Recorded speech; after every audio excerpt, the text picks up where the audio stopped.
Welcome to the Paddle and Portage Podcast. Stories. It's what this podcast is all about. It's what being human is really all about. And when we hear stories that really stimulate our imaginations, take us to places that we've never been, and discover that we want to go, we learn what's possible and how to turn that imagination of possibility into reality. Inspiration comes from so many of the stories that we hear from people who go to places like the Boundary Waters, Quetico, Wabakimi, beyond. And so often, LB, on the podcast, the stories that we have the privilege to be able to share through the platform inspire us. We don't often pause and say that, but I want to acknowledge that on this episode before we jump into the story today, is that you and I continually are speaking about how rewarding it was, how inspiring it was to sit down and hear from the people that we've featured on the now many episodes on the Paddle and Portage podcast. Because they inspire us to keep doing the work and not just make the podcast, to get out there and get in the canoe, go winter camping. It's like a circular thing that is all driven by story. So today, let yourself surrender to your imagination about what is possible and be inspired. I'm Jason with Ely Outfitting Company in downtown Ely, Minnesota. As the stories by Joe M. and the Paddle and Portage team inspire you to explore the Boundary Waters, let our trail-savvy crew make your trip planning simple. If you haven't tried our free online trip routing service, complete with awesome interactive maps, check out elyoutfittingcompany.com. And when you're ready, find complete outfitting services, lightweight canoe rentals, and comfy bunkhouse lodging at Ely Outfitting Company.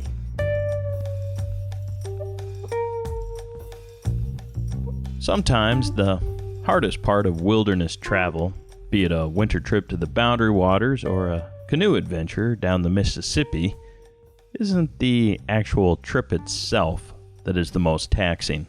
What can prove to be the most challenging aspect of such a trip is getting back home and adjusting to, air quotes here, regular life. Think of all those emails waiting for you, even after just 5 days in the Boundary Waters. The text messages, the voicemails.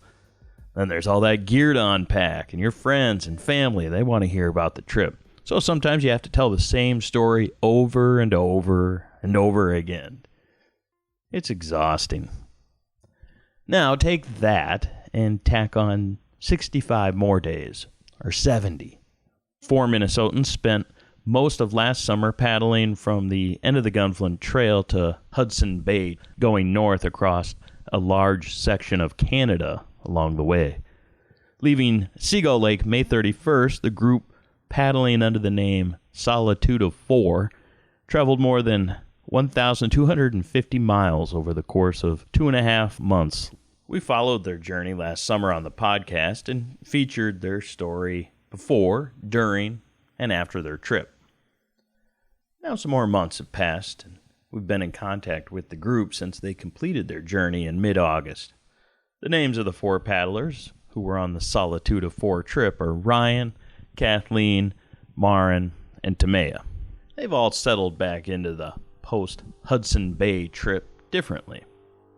We wanted to learn what it's like getting back into the routine of a day-to-day in society after being immersed in the routine of a canoe trip for more than 2 months. We talked with Ryan, one member of the Solitude of Four, on a cold morning this winter. Ice and snow were thick across the landscape as Ryan told us what life had been like in the Twin Cities following the paddle from the Gunflint Trail to Hudson Bay. Definitely needed some time to settle back in. Everything was pretty overstimulating, overwhelming getting back from that trip. So I spent some time at home with my family and spent time seeing people that I'd been thinking about and traveling a little bit, catching up on sleep. And then I've settled into substitute teaching. It's been a good way to keep exploring, educating. We've all, like, the four of us have been working with kids in the Boundary Waters in different capacities. And since Christmas, I have known that I wanted to come back up north and visit the places that I've gotten to know up here. And last winter, I was a dog musher at Camp Nojin, formed really great connections with the mushers up here and the dogs I worked with in that camp program. So I went up and spent a week working with Mary Manning, who owns the Minnesotans sled dogs, and helping her out with chores. And she let me run the dogs and get a taste of that lifestyle that I really enjoyed up here last winter. Another member of the Solitude of Four, Maren, she's working as a teacher naturalist in the Smoky Mountains this winter. Before that, for most of last fall, she was working as a substitute teacher at various schools across the Twin Cities.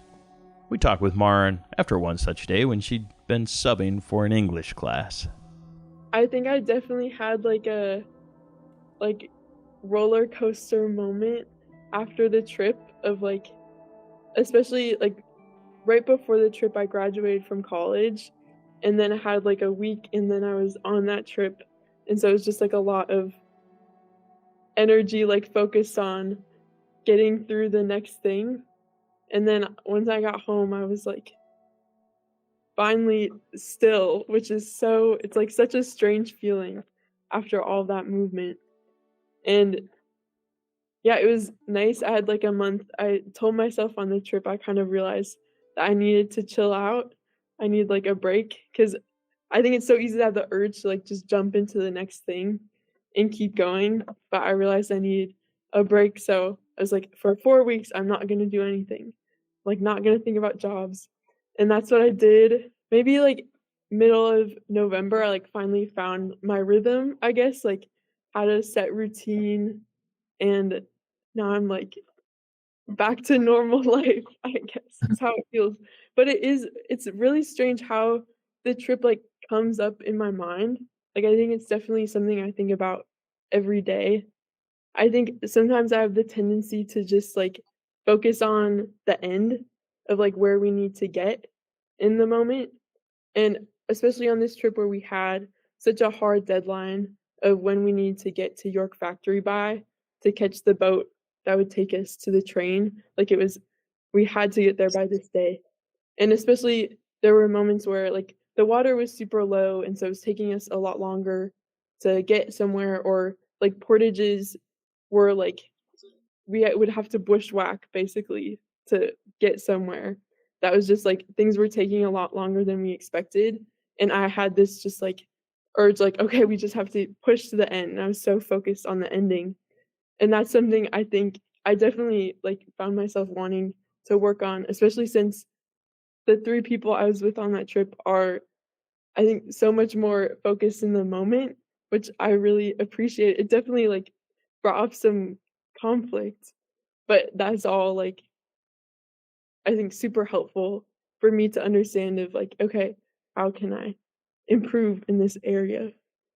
So it's it is really funny how it just comes up, and there'll just be moments. I was washing my face the other morning, and then this memory resurfaced. I think a part of my mind is still so there in it. Maren and Ryan, they took time to ease back into everyday life following the massive trip to Hudson Bay. Kathleen and Maren, the other 2 members of the Solitude of Four, they continued to travel, going overseas not long after the group completed their canoe trip. Here's Kathleen. I feel very drawn to these longer trips. One thing that I know Timea and I were talking about this a bit while we were in Europe and India afterwards, but yeah, there's kind of this idea of you went on a once in a lifetime trip, and our response would be it doesn't have to be a once in a lifetime trip. And I don't think it will be for like me. I would love to go on another trip. And I'm already kind of thinking about what that would look like, some things that I would do differently, some things that I would keep the same. So I think it was like I felt a lot of freedom out on the trail as far as kind of like in that solitude, you have to trust yourself and you have to learn how to communicate really clearly. And you're free from judgment of other people because there's nobody else out there. And I have a desire to feel all of that again. And I'm trying to like bring those feelings back to life at home, but it's still different when you're surrounded by so many people. So, I think it's kind of a combination of like, it's so fun to kind of be in survival mode for a little bit and realize that you are so capable of solving all your problems. But yeah, it also is a really intense experience and needs time of reflection afterwards. I think one of the biggest things that all four of us really have been reflecting on is this idea that on the trip we were so focused on each other and there were just really no distractions. And coming back to life here, back in a city, back with a lot of other people, it's a very distractible society. And so I think one of the main things we've all been trying to practice is continuing to be very present in the world. I've really changed the way I communicate with people. It's really not very possible to multitask, but we all think we can do it. And so if I notice someone multitasking when I'm talking to them, I can direct the conversation and say, you know what, we'll talk when you're done doing your task, because I really want you to listen to what I'm saying. And so I think I have this bigger desire to be heard and a bigger like patience to listen to people, just because I lived for 2.5 months listening to literally everything my canoe mate was saying. And yeah, being back, it's so easy to be distracted, but I'm trying to like within myself work against that, but also notice when other people are not doing a very good job listening. So yeah, I think communicating has been very different. And also just the desire to like be outside more. Yeah, it feels very disconnected to live in a house again. But you can still go for a walk each day. And like, no matter how cold or uncomfortable it is outside, you can still be out in the world in that way. Because that's what we were doing on the trip. It was a rainy day on the trip and we'd still be outside. So yeah, trying to reframe your mind about like bad weather and I don't know, like each day is such a gift. And it's fun to think about it that way.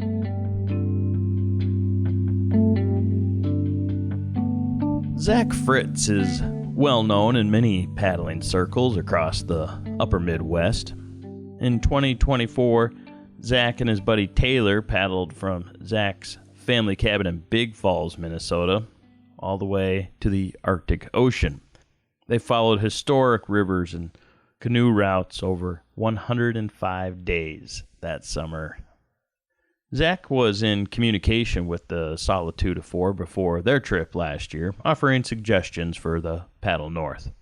So yeah, my name is Zach Fritz. I'm originally from Minnesota, longtime Arctic paddler, and was approached by the Solitude of Four group after myself and a good friend of mine, Taylor Rao, had done an expedition from Minnesota up to the Arctic Ocean in 2024. And so we got to know the Solitude of Four group pretty well through kind of some of those similarities between our expeditions and kind of helping with some of the preparations for their expedition. Zach is living in Madison, Wisconsin these days. He had to make his own adjustments back into day-to-day life and society after the 2024 trip, but he's still usually thinking about that next adventure. I oftentimes just find myself thinking like, all I really want to be doing is be on the water. You know, I want to be, fishing, I want to be hunting, I want to be doing something on the water, in the woods, whatever it is. And it's like, I don't remember where I've heard it. I'm sure, it's some famous quote somewhere, but it's like, I don't want work to get in the way of life sometimes. I think that's kind of like how I approach it. I guess like I never had an idea of like, this is what I'm going to be when I grow up and, that's all I'm doing. I feel like I am so curious about so many things. And so trying new opportunities or, going on new adventures or whatever it is, I like the opportunity to kind of do whatever my heart desires to do at that time. So I'm excited to see, I guess, what the next big thing is going to be for me, whatever it might be, whenever it comes up. these longer expeditions are awesome, and you get to see places that not a lot of people get to go because you're gone for so long and kind of slowly making your way to those. But there's kind of a realization that we came to, that it's like a lot of great adventures are just kind of right in our own backyard. And like we would oftentimes reflect on a lot of like shorter trips that we did across Minnesota, the Midwest, or Canada, wherever it was. And a lot of times, like the most significant ones to us were just like short weekend ones with family or friends. And so I think we came to a realization on that expedition that it's like, it's great doing these long ones, and we'll probably still try to find time to do long ones, but there's still something really special about, seeing things that are maybe closer to home or in your own backyard, and, kind of finding the importance of those kind of wild landscapes around us and keeping them wild, and, for anybody and everybody to go see. My girlfriend and I had actually just gone to a lake in northern Wisconsin this fall, doing just a weekend camping trip, and we were laying there in bed and there were wolves howling around us, and we're like a half mile from this old logging road, and it's like, we saw the wolves up in the Arctic and in northern Canada, and it's like we're seeing the same thing here. So it's like, in some ways there's a lot of parallels of, you don't have to go far to have some of these wild experiences. A lot of the great ones are just, a weekend trip in your backyard or somewhere close to home.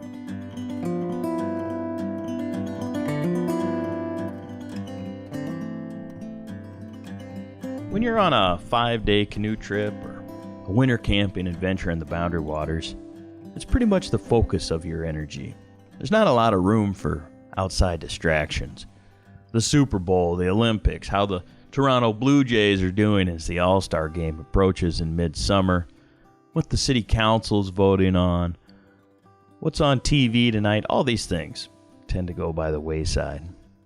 When those 5-day trips turn into a paddle to the Arctic like Zach did, or to Hudson Bay like the Solitude of Four did last summer, mindsets change. And not just on the trip or on a temporary status. These trips change the way one views and engages with the world, in the short and in the long term.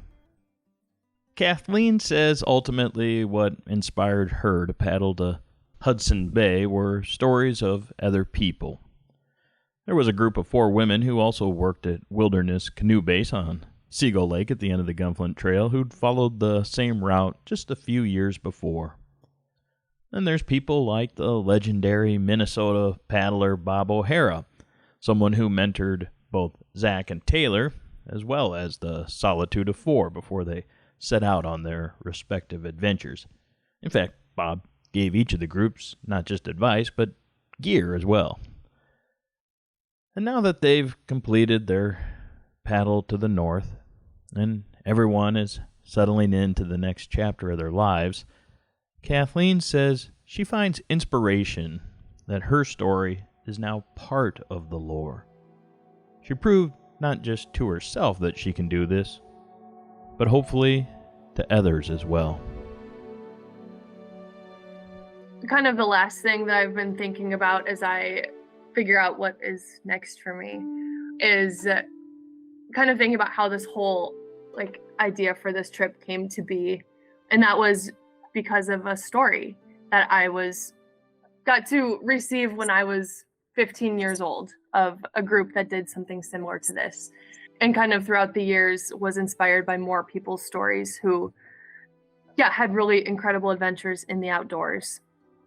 And I feel like post-trip, even though the trip is over, kind of the storytelling period has just begun. And so it's kind of fun to see that full circle of this all began as a story and now I get to be a storyteller. And who knows if anyone will go on a trip because of my story or if anyone's life will be altered because of that story, but I know that mine was. And so excited to see in what ways I can continue to be a storyteller, but also continue to be excited to write my own stories and continue to do adventures like this.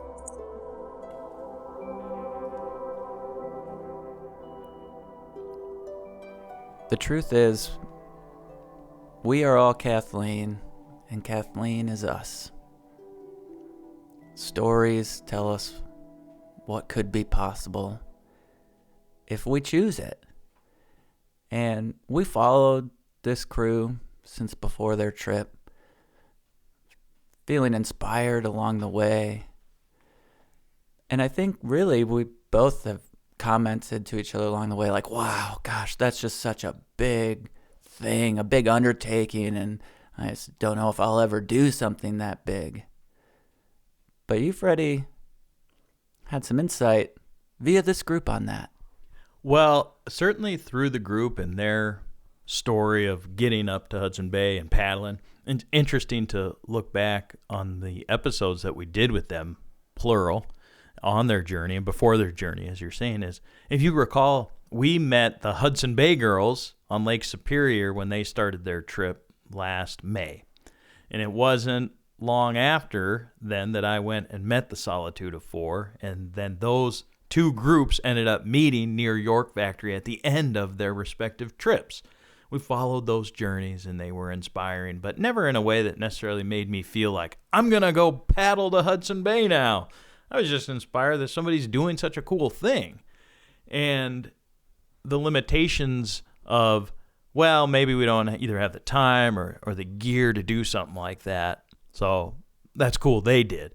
But then when I was talking with Zach about his trip with Taylor, the 105 6-day trip to the Arctic Ocean from Zach's family cabin here in Minnesota, he said something to me that really stood out, and specifically about the gear and the mindset of such a trip.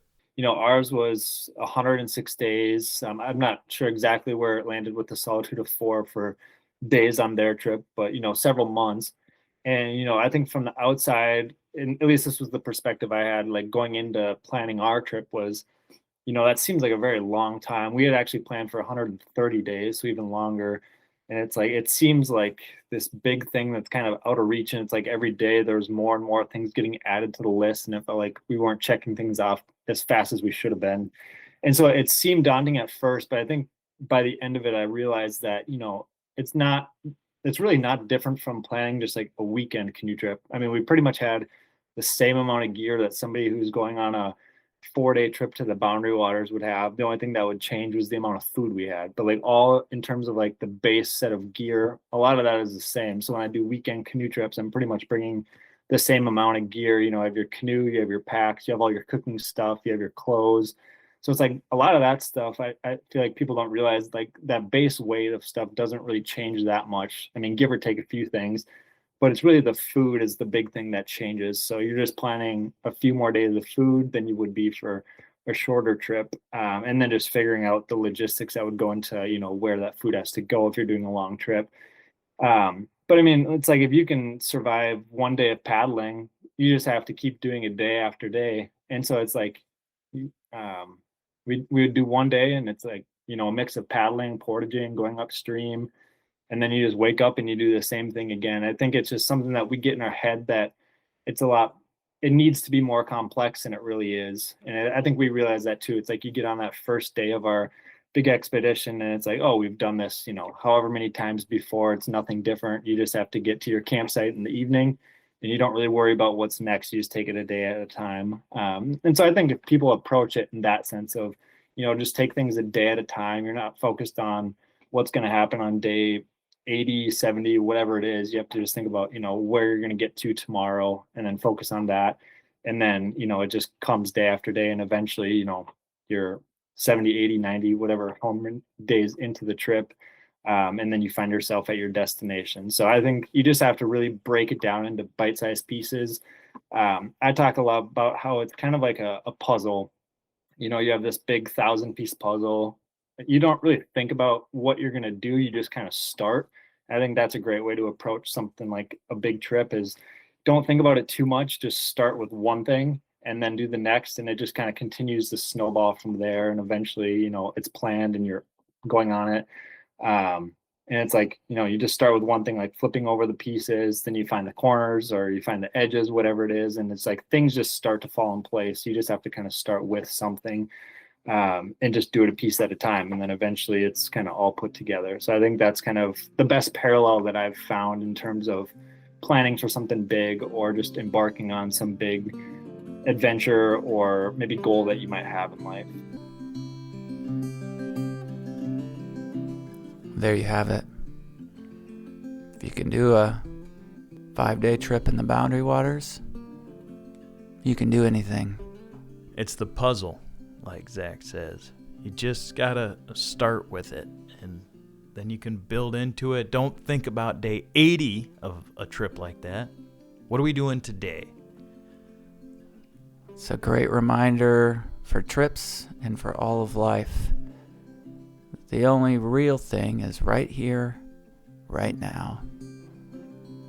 And we heard that from Kathleen and Maren, and specifically saying that after they did their big trip, they're taking that knowledge that you're saying about being present. Kathleen saying, when I see somebody is sort of half-assed listening to me, they're texting while I'm trying to tell a story, that she now says, okay, we're going to talk later. You're not really listening right now. And that is something that happened on that trip.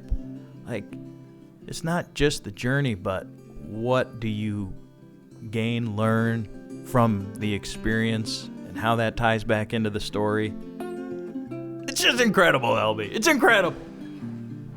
It's good to be alive. Like to sing when I paddle canoe, feeling, not thinking if the strokes are true. We're gonna get through to the other side. Out in the night, the waves beat the shore. You can hear them pounding, you can hear them roar. Oh, roll me, rock me in my dreams. You can roll me, rock me in my dreams. So I like to sing, I love to dance. I play the fool if I got the chance. All around the campfire light, all around campfire light, all round, all round, all round the campfire light.